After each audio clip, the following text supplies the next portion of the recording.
Yeah. Yes. I was here Central Hospital last week, and I was like, whoa. There's another where you get there. If you don't mind, on the left going into Oh, yeah. Someone from this one. yeah, it was a heavy duty machine. Yeah, That like property. more or less across from that.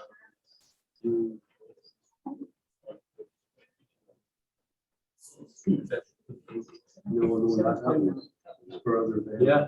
Before you get to Music. Yes. another player. A little help. Although I find it really funny, because the one I can find that's in the candidate is my American recipe. Yeah. I didn't know that. Yes. In the week. Years and months, right? Yeah. He's here. He never leaves. Right, mute yourself. Reading that we're covers. Okay. The answer. Yeah. Is it all right if I move this? Does anybody care? 'Cause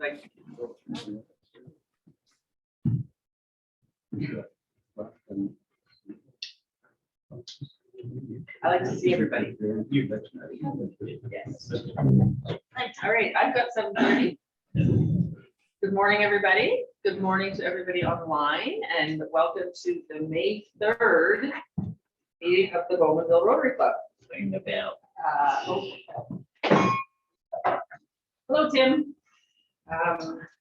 Yeah, so welcome, and we do have some guests online.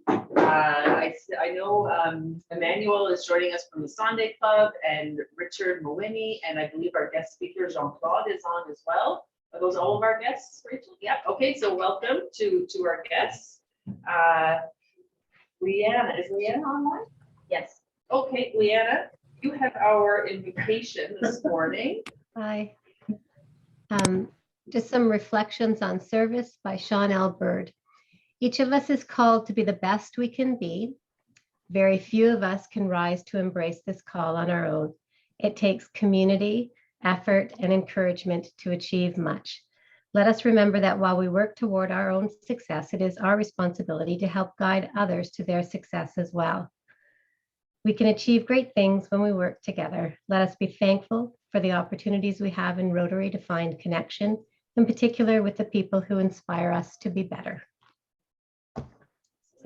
Thank you very much. I would ask you if everybody would please rise.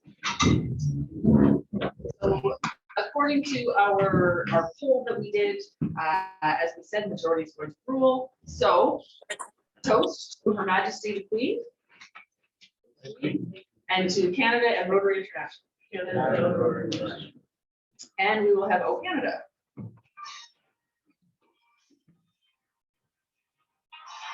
Oh, man.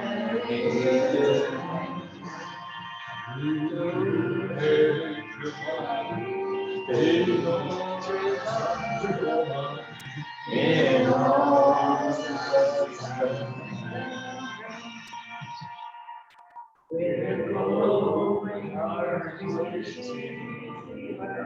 A true strong and free from far and wide.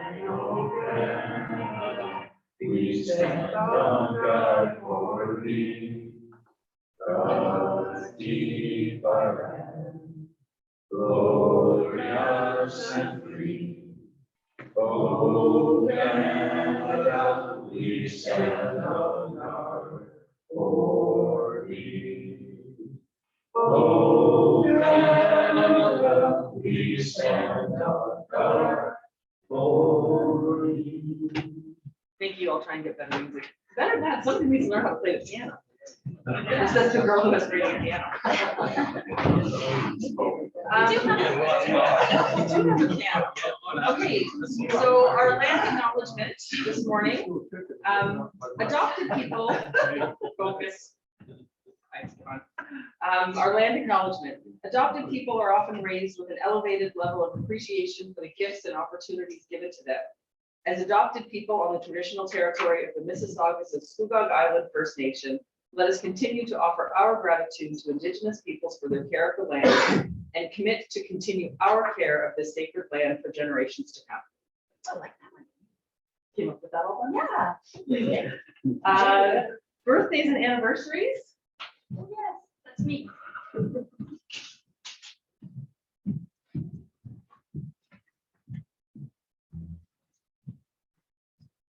Okay, let's start with wedding anniversaries.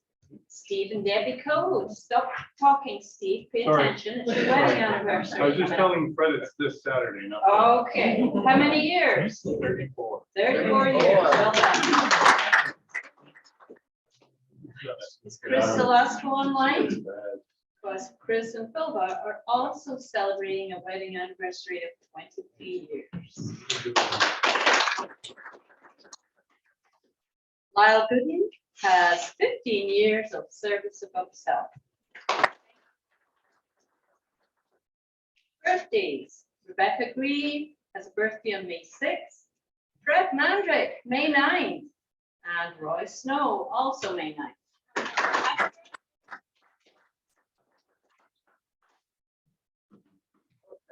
So do you want to? Sure.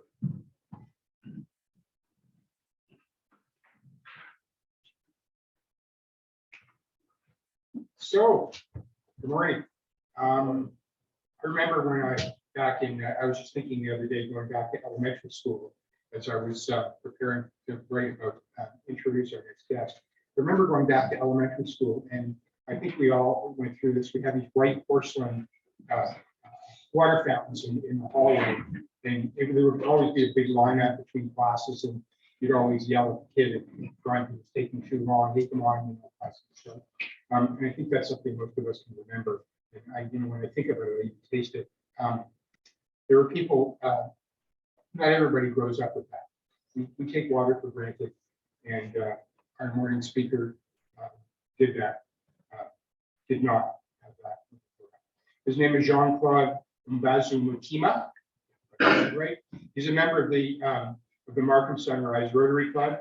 Started a project to construct a water supply system to the school that he attended as a child in the Central African country of Burundi. Masango Primary Fundamental School is 55 kilometers east of the capital of Burundi, Bujumbura. I probably butchered that, and is one of the many rural schools in the country without access to water and basic sanitation. It has about 1,600 students in that one school, but the nearest reliable source of water is 3 kilometers away. And the children there all have to bring their own water supply. They also don't have enough latrines for the school. And so Jean-Claude has started a project to fix that, to bring a water supply to the school. He's going to be speaking, by the way, at the conference coming up, along with a number of other people who have water projects for the district. And he is here this morning to tell us about his project. Thanks for joining us, Jean-Claude. Hi, good morning, everyone. Good morning. I hope everybody can hear me. I'm trying to fix the audio issue. I hope does everyone hear me? Can I? Yes. Thank you very much. Just before I continue, I'll to put on the slides.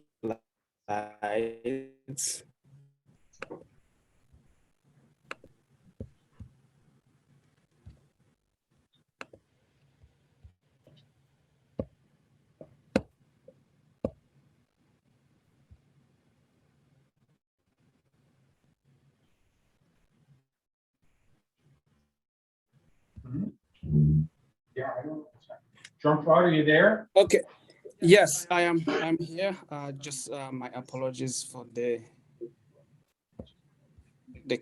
technology always surprise. But I am putting on the slides.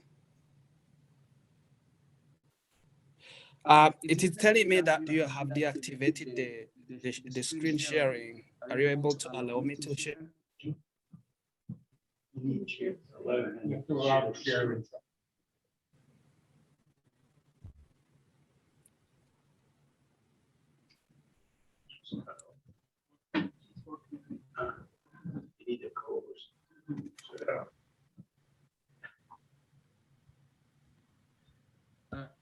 Let me know when it's ready.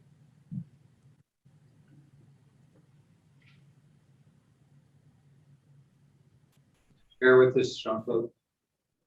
No worries.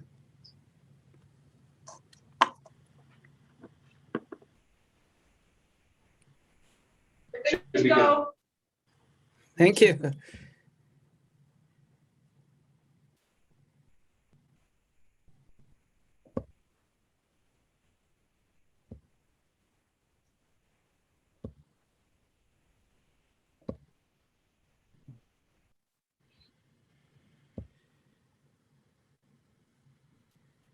Yay. We got it. Good morning, everyone. Again, as the presenter just said, my name is Jean-Claude. I'm from Burundi. I am pleased to be here. Thank you so much for the opportunity to be here to present to this club.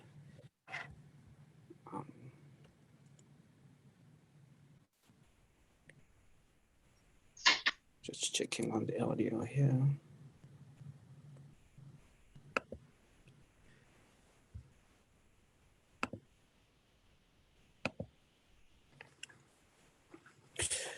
And I am going to present you today a story that you might not be aware of, or a place where you may not be aware of. But before I could assume that nobody knows where is Burundi, allow me to ask a short question. Does anyone know where Burundi is?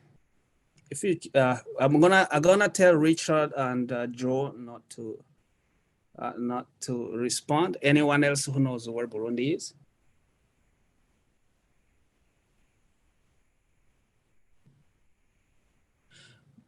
Don't worry. Brandon Don't knows. worry. Yes, I know. Oh, Emmanuel said that he knows. Okay, thank you. Yeah, one of the thing I am used to is that when I say Burundi, everybody asks me where it is, and this is it is something I have understood because the location, the condition, everything about my country make it not to be known, and this is I think it is a disadvantage. I hope through this presentation I will be able to give you an idea about Burundi, and it is gonna be also about myself and about 1,600 kids who are just like myself. I'm happy to present you the life of these kids, which is my life because I was in this school some 30 years ago.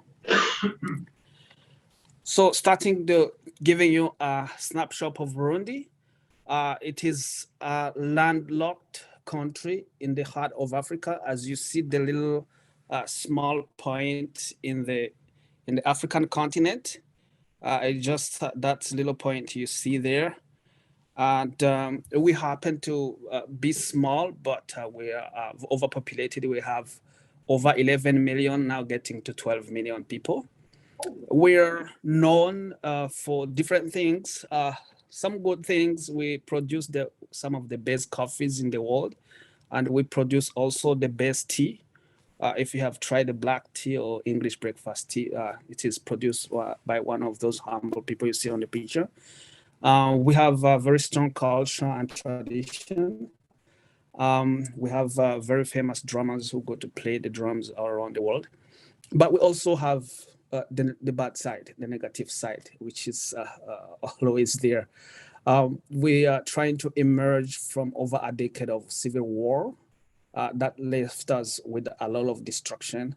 And this had made us to be one, if not one of, but the poorest countries in the world. I'm sad to say that, but that is the sad reality. After the Civil War, we have come with a lot of consequences. Wish to have them. This is what we are and where we are. As I said, the poverty is at the highest level, and the destruction, everything was destroyed. Whatever was left off might be in the very poor condition. We have got more orphans, widow, refugees, displaced, all kind of vulnerable people you can imagine in our region. Our youth has become very vulnerable to different issues, including political violence, human trafficking. When our boys are not taken to Congo in those mineral smuggling wars, our girls are being trafficked to the Middle East for sexual exploitation and organ harvesting. This adding to the insufficient schools and healthcare and equipment, it make really the life of the youth and the future of our country very, very difficult. Beside those challenges I just mentioned, one of the issues that we faced after the Civil War was the lack of food and water. We have been in cyclical famine for some time, most critical in 2000, starting 2009, and it has been almost the same. And adding this to disease, all I know you have seen on TV, on the radio, different or heard on the radio, different type of disease. Before we had cholera, we had malaria. Well, we are lucky Ebola has not reached in our place yet. But when the COVID hit last year, I just sit down and imagine how can we survive? How can these people survive without any way of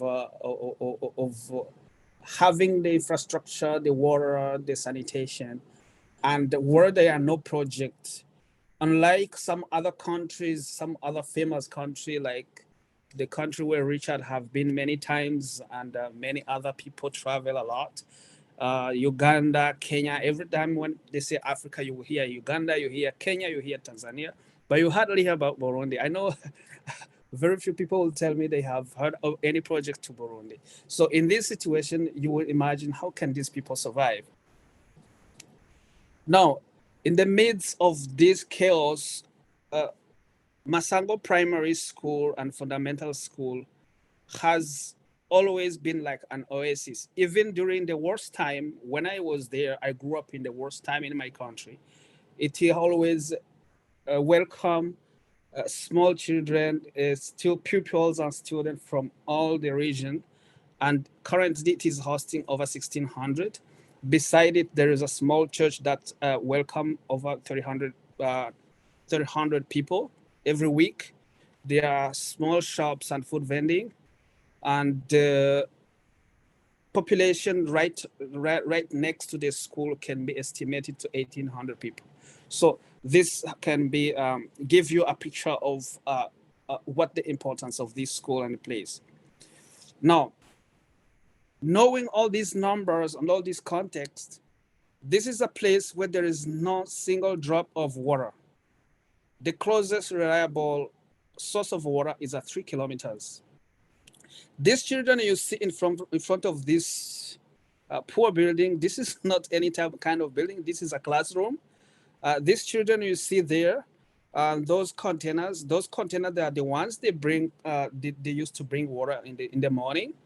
And this is not a picture that was downloaded from the internet. This was taken by my brother last year when I was doing this assessment. They have to bring this water from home. If they fail to bring it, then they are in trouble with the teachers. And even if the teacher will allow them, when it come in the afternoon, when they need to drink water, they will need to wash their hand. There is no other way they can do that. Here are other pictures of those same kids going to look for water in the morning. One of the things I made the people who did my assessment to do was to follow the entire cycle. These pictures, again, they are not internet downloaded. These are pictures that we took ourselves from these places. They're showing these kids how they went there in the morning. Then they took that's how they follow them, the truck, and they see how they go They go home and they wake up in the morning, they get this water, they go to share with a little bit with their family, and then they will go home. But the distance from their home to these places will be 1 to 2 kilometers. A child who will wake up Monday, Tuesday, Thursday, and do the same thing, at a certain point they get tired, and what they do is just get this container just to show the teacher that they brought something. Whenever they pass next to a creek or a river, it doesn't matter how dirty it is, they'll drag that water and bring to the school. Uh, who knows if they drink it or don't drink it, but as one of the people who went to do the assessment for me, the unclean water is just like poison for them. Classrooms are not the best. As you see, this is the next classroom. Again, these are kids coming out of the class. You can see there is no door, there is no windows. Even the teacher's room does not exist. The headmaster's office is just the same like that. There is no door, there is no windows. I was not authorized to publish that for privacy. But this is how the type of classroom we have. And this is look a little bit better compared to the time I was there about 30 years ago. Bathrooms are not the best. With only 5 functional latrines for all those kids. There is no separation between female and male. And when you look at the condition in which they are, you may wonder if somebody really go there or they just go to the bush behind those buildings you see there. This become another health hazard for them and for the community around. Now, knowing the condition and knowing all what we just saw, the context, the past and the present, you may wonder how much needs they have, these people. When we did the assessment, it was a very long list. It was a very long list. But when we look at it, we say we cannot solve all these issues in one day. But at least let's get them some water to drink. Let's get a drop of water in the close to the school at least. And this is where we came up with this water system as a priority. And once we get this done, we can think about all the other needs. With the support of my club, we were able to come up with a design. We spent time with engineers last year, and we came up with the design. First step, searching for water. We search from one area to the other. We had an original one source that you can see here in this little point. But after we did an assessment, we realized this source is not that reliable. Then we went to search and find another one, which we found at 3.5 kilometers. So we're planning to run this water from that new source to about 3.5 kilometers to the school. The good news about the system, it is going to be gravity fed, which makes it good for the community because there will be no need of engine, pump, or fuel, any technical expertise to be able to run the system. It's going to almost be run on its own. All they will need is just cleaning. So it's low maintenance, is low costs of operation. And this is the type of sustainability we look for when we are designing the water systems, especially in the poor communities, because one of the issues that make most of the project fail is that even though the design was good, all the ideas were beautiful, after the project is handed over to the community, they are not able to operate it and it just get in a waste. I have mentioned beneficiaries. I have mentioned already the school population, the church population, and the funding. This, we are talking about direct beneficiaries of nearly 7,000 people. Now, when we think of the beneficiaries, we also look at the large picture. When you look at the large picture, when you help one child in Africa, you are helping actually the entire family, because at some point when this child get improved in life, the child will help back in the community. So this school receive up to 11 villages, kids from 11 villages, as you see in that map. Those villages, counting the population in all those villages, we are looking at nearly 10,000 households. So this means if this project is implemented, becomes successful, there is a huge impact and a lasting one in this community. Thinking of the budget, we spend also a lot of time doing a lot of calculation, looking at the options, and it took us to somewhere about a little above $60,000. But knowing that fundraising is the one of the most difficult parts in this process, we decided to reduce the size of the project and make it in phases. So what we are trying to do is to do a first phase that will cost us about $50,000. And this is gonna take us from this new source to up to this little corner here, which is about 500 meters from the school. This where we're gonna have the main tank. So once we have it here, we will be a little bit more secured and feel that we are very close to the school. Even if we leave it right there, it is closer to run 500 meters and get the water than running 3.5 kilometers. And then once this is done, we can try to advance with the next phase in the future. Talking about management, we have also set up a management team.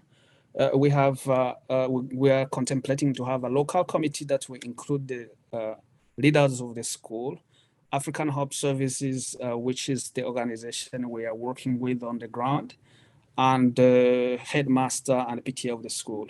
International committee is going to be mainly our club president, past president, and other member.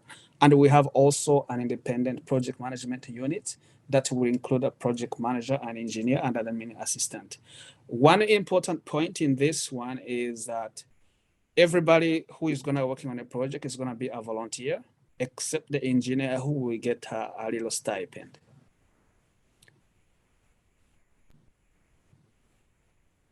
Now, talking about ourselves, I know you already know about Markham Sunrise. I will not take your precious time on that, but let me jump to explain the organization we are working with on the ground.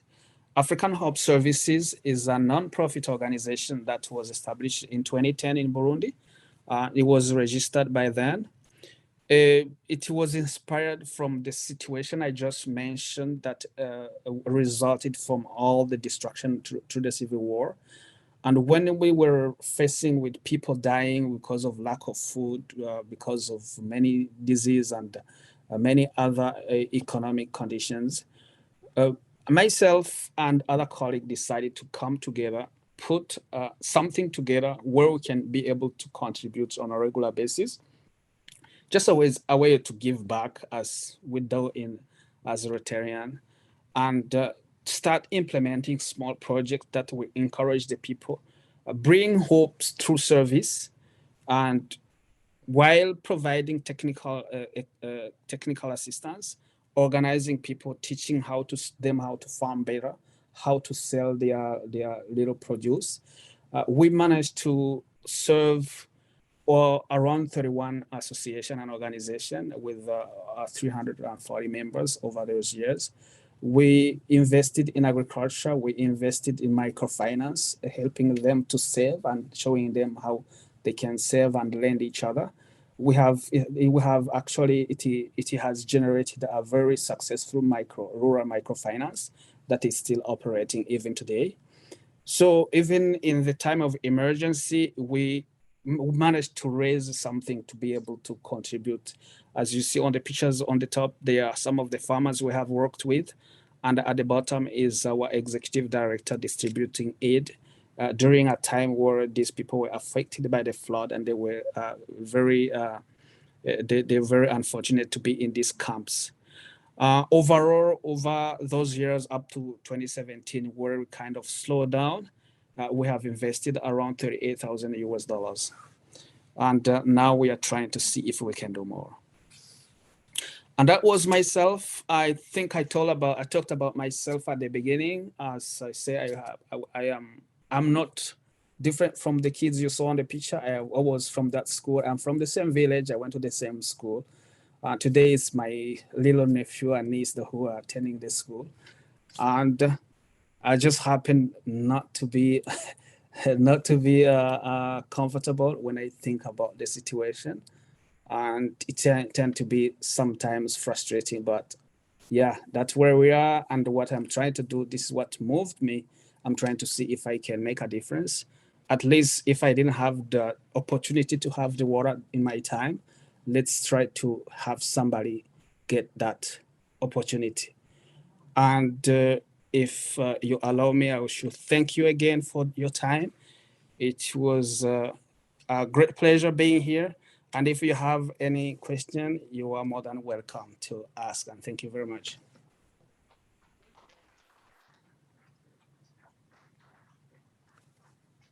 There's always questions.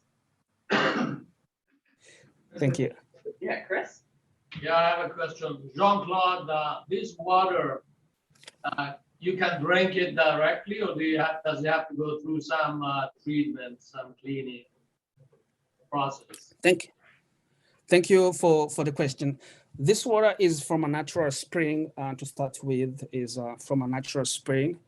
Through the design, there are some different level of filtration that is gonna go through, but there will be no like chemical treatment or any sophisticated treatment.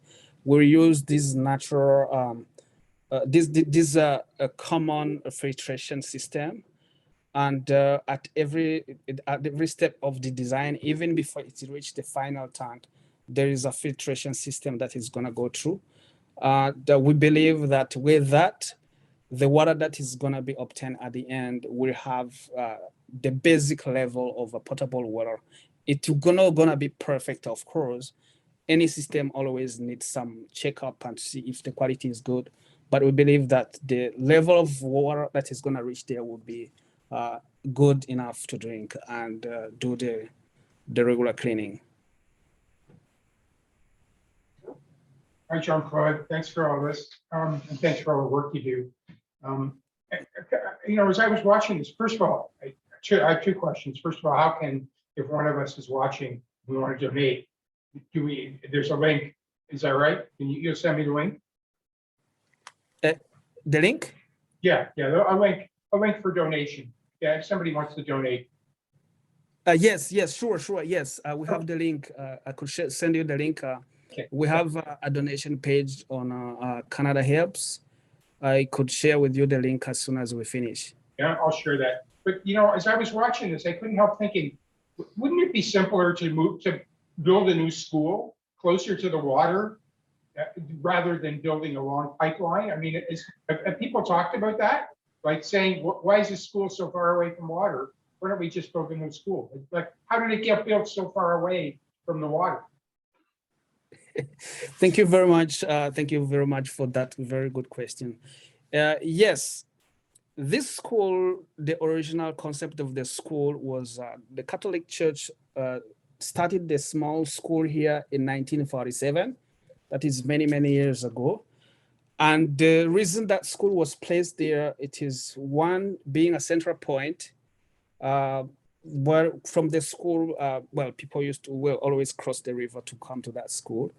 And the next reason is that the road we're going to pass close to the school. The road passed within 200 meters. And it is in terms of access of the population, it was like a central point. And it remains central because you see how many villages go there. Now, when they built that school, even the source of water we are talking about were not there. And those were days that's under the colonial time, where their real preoccupation was not to think about having all the facility, was to have the basics, and people will always have time to go and look for the water, come back and continue. Unfortunately, maybe some source of water that may have been closer to the place at the time, due to the climate change and the other issue that happened in the environment, may not exist anymore. There are little sources, the spring that existed when I was there before that don't work anymore. So now thinking of to build this school to that area where we're gonna get the water. When I'm gonna show you, because I didn't bring enough picture, but I'm making a video to show exactly the area. The area we're gonna get the water, there was actually a protected area because it is at the foot of a hill, and that hill was forested when I was young. When I check it recently, they have even cut the trees. But yes, that area where they were gonna get the water from is not topographically good to build a school, and they will not allow for the access of the people of the pupils to go there. Okay. And one more thing. I know we have Richard Nowini on the line, on the call. If we have time, I know we're running out of time. Richard, can you just very quickly tell us, you're the chair of you're a member of Newmarket Rotary, and you're the chair of the water, I always get this mixed up, water sanitation and hygiene action group for our district. Can you just place us in context in terms of the projects that we face through your group? Sorry, I didn't quite catch the last part of your question. You're looking for. Yeah, Richard, how typical, I mean, nothing's typical, but, as the chair of WashRag here in our district, how many of these projects are needed right now? I mean, we take water for granted, but, you have your own project in Uganda. How great is the need? I think it would be fair to say that the need is tremendous. And even though our District 7070 is very actively involved in water sanitation, we have some fantastic projects which are taking place.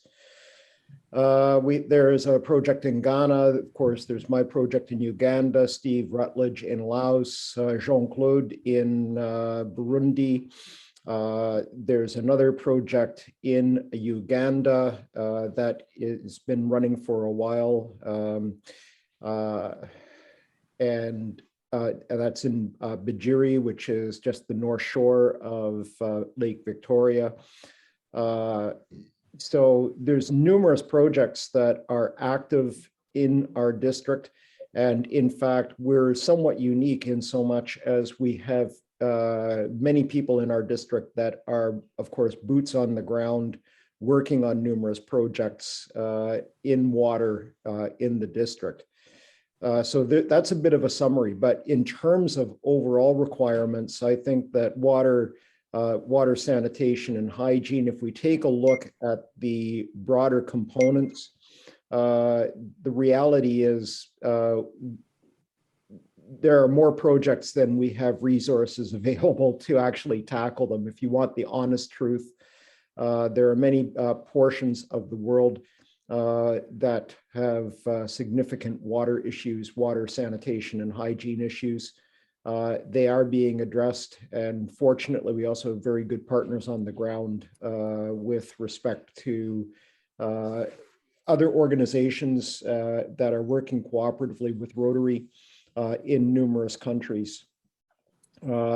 Obviously, there's a number of issues, environmental, that goes along with this, and a number of those topics will actually be addressed at the district conference in our breakout sessions. Okay. Thank you. And so we'll see you in a couple of weeks, along with Steve Rutledge and Jean-Claude and a number of other people who are going to be presenting in a breakout session. Thanks very much for dropping by, Richard. Appreciate it. I should also say we're very fortunate in District 7070 to have Ron Denham as a member of our district.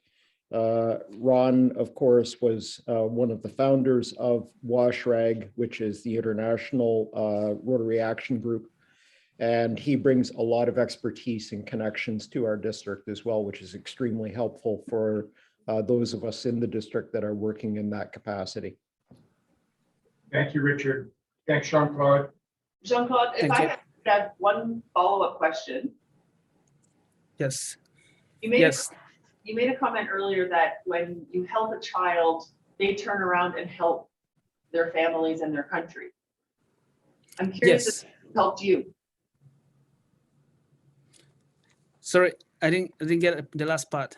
I'm curious as to who helped you that you in turn are turning around to help others.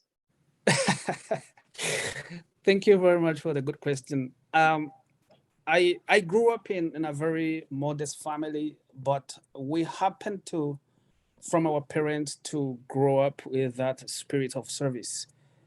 My parents, even when they didn't have nothing, because we live so close to the school, when my mom would see some of those kids running, she would always give them food.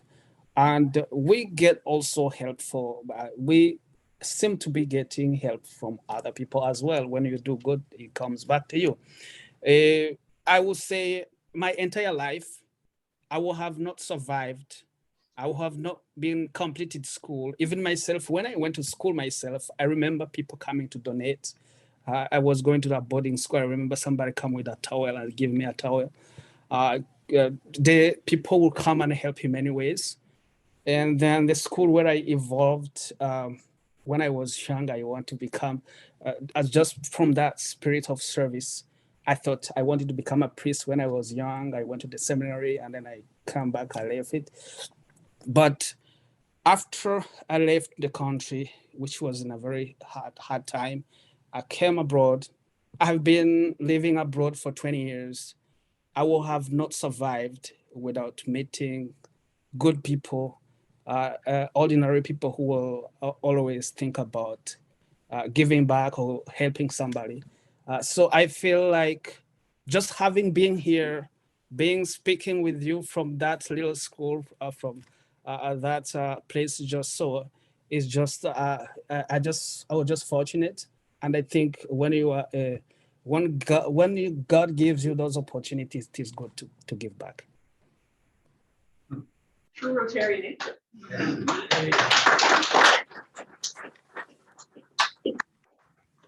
you very much, Jean-Claude, for joining us, and Richard, you're welcome to stay on if you'd like. I know, and we look forward to seeing you at the district conference in a couple of weeks.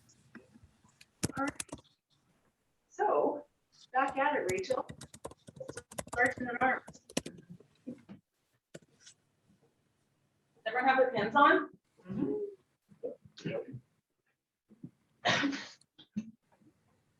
All right. So for all the Zoomers on there, if you don't have your pins on, you owe us $1.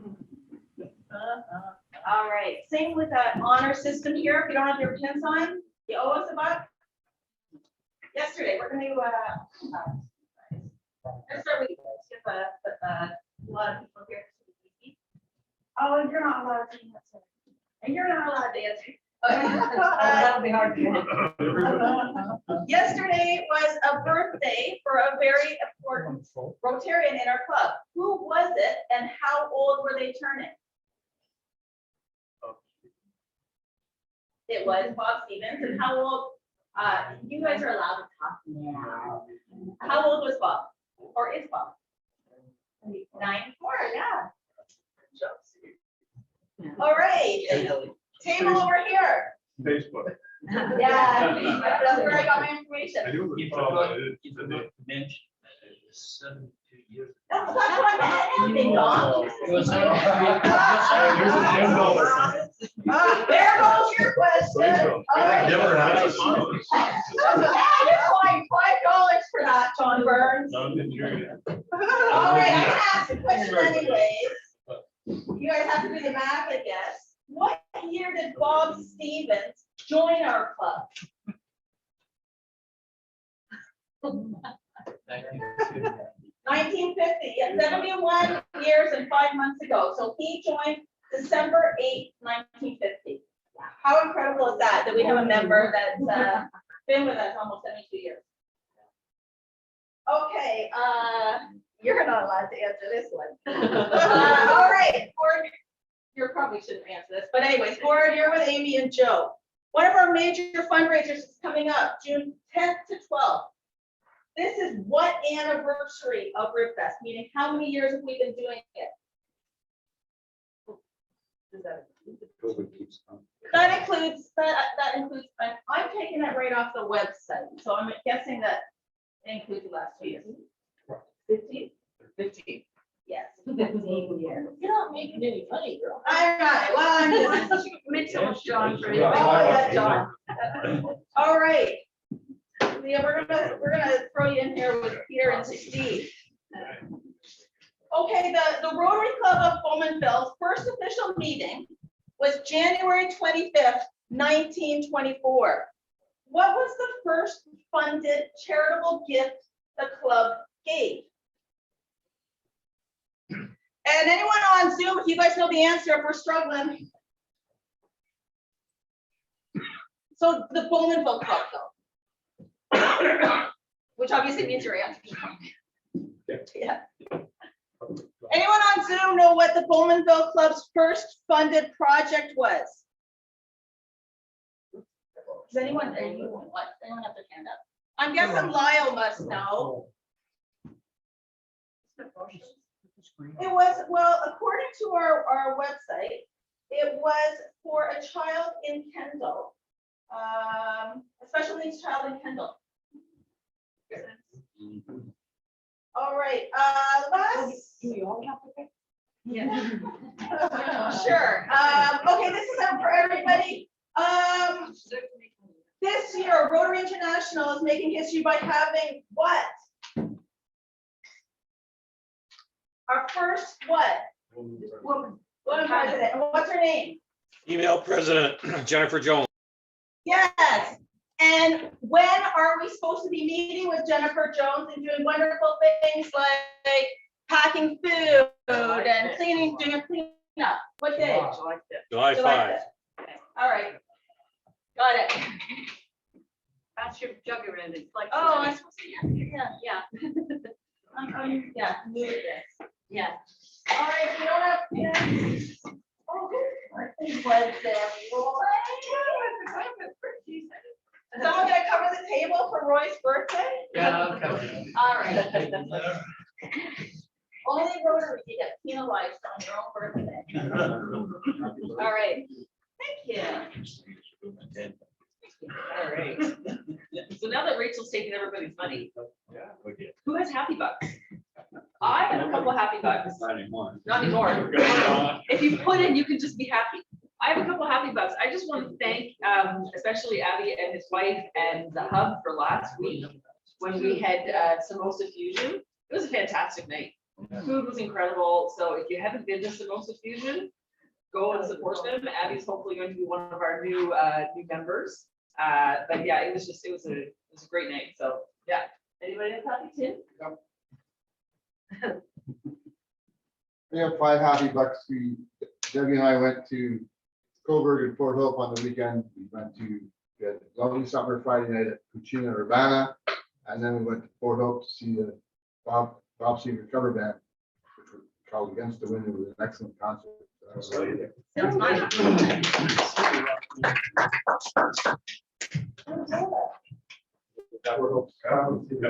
I have 5 happy bucks. I think it was about 20 years ago, my wife's daughter got me this shirt. And this morning I wear it proudly. I know it's only one game, but it's a start. So. Who are you cheering for, Roy? Already, right? We're out to avenge last year. This has been the chirping begin. I'll gladly give $5 every week for it. Anybody online happy? Yeah, I have a happy buck. So I have 5 happy bucks. Just got back yesterday from 1 week's river cruise vacation as Bev and I went down the Rhine River from Basel, Switzerland to Amsterdam. And so we had a great time. And what was also really cool, it was a Jan Arden cruise. So she was on the cruise for the whole bit, and we had a concert. There was only 72 passengers. So it was very small and intimate and a great time. So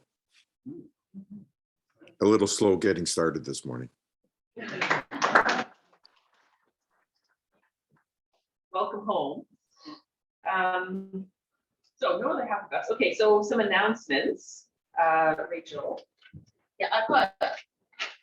Thank you for everyone who's volunteered to help this Saturday with Maple Fest. I'm going to send out a schedule.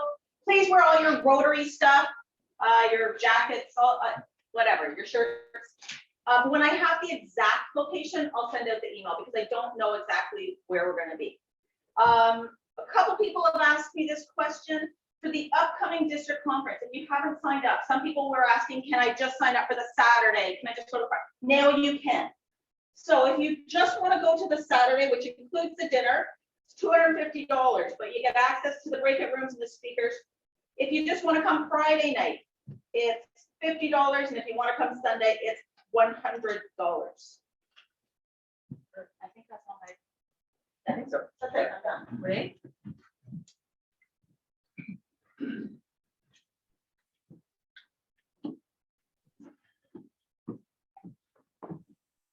Carol Rotary asked me to extend an invitation to the Rotary Club for a celebration of life, which will be held on May 29 from 2 till 4 for Wayne Routley at the BOAA.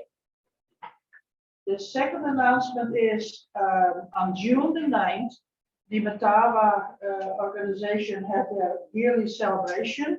And it would be great if a couple of people from our club could represent us over there. I go myself. It would be nice to have 1 or 2 other people going as well. If you have any questions, you can contact me and I can give you more information. Thank you. I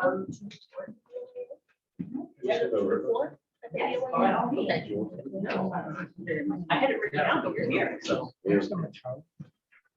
Everybody, just tapping the microphone. So we have the organizing team will be meeting tonight for RibFest. We've had several meetings. That's more of a propaganda message to make sure that everybody knows that we have been doing something. And in fact, although we may not have been as confident 2 weeks ago that everything was going smoothly, a lot's happened over the last couple of weeks and everything seems to be going well. I think 2 weeks ago, we decided that, well, we have rivers. That's good. So we have a rib fest, right? So like, what else do you need? Beer. We had a few more things in place than that. But, I think that was the joke of the night 2 weeks ago. Anyway, if anybody has any concerns, we are obviously doing a little bit differently this year. So we don't have weekly meetings with everybody to voice and discuss concerns. But if anybody has concerns or issues or thoughts or whatever, communicate with me today as best you can. And we'll talk about it at the meeting tonight. I think that's better than, again, having everybody meet for breakfast, although it is delicious at BFR. Wouldn't mind going there right now. But anyway, if anybody has any concerns, really the 3 key people, I believe, Steve, Kay, Chris, Salasco, and myself. Feel free to reach out to any one of us if you have any concerns that you think that we need to talk about. Maybe you need to, I don't know. That's giving me some good ammunition for tonight, so. Ammunition. All right. I like it when you're well armed. Okay, that's it, everybody. Thank you. Perfect. Just a reminder that our Paul Harris Fellow Night is May 25th, 7 o'clock at the Admiral's Lounge. Thank you, Admiral's Lounge in the Port of Newcastle. If you've not RSVP'd to Pauline, please do so. It's an important night, and anybody who was at the Curtis night knows what fun it is. So we'd like to see as many Rotarians there as we can. I'm going through my list here. It was brought to our attention that some of our new members might not have name badges. Yes, Peter, that's why it was brought to our attention. So if there's anybody that doesn't have a name badge, I'll try and put out an email too. Just let us know and we'll make sure that we get you one. Okay. The our board meeting is next Wednesday. I'm not sure where yet, but 7 o'clock. So reports, if they can be sent to Pauline or put on to Blood Runner by the weekend, that would be fantastic. And Leah has our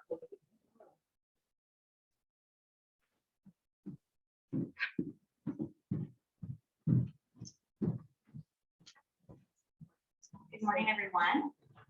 So today's quote of the week is by Ian Chenier. Advice from a river.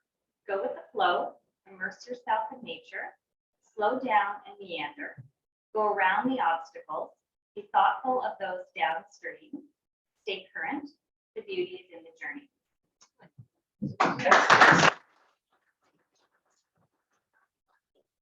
Very good. At first, I thought you said, advice from Rotary. I know. Yeah. They actually also say the same thing. Low and slow, keep it saucy. Salty, yeah. So as we're concluding, just a reminder of our four-way test. Is it the truth? Is it fair to all concerned? Will it build goodwill and better friendships? And will it be beneficial to all concerned? And no, I do not have it memorized because I have not said it enough. I got 2 months left. We'll get there. So if there's nothing else for the good of Rotary, then I call this meeting adjourned. Thank you all for being here, and I look forward to seeing more of us in person next week. Excellent.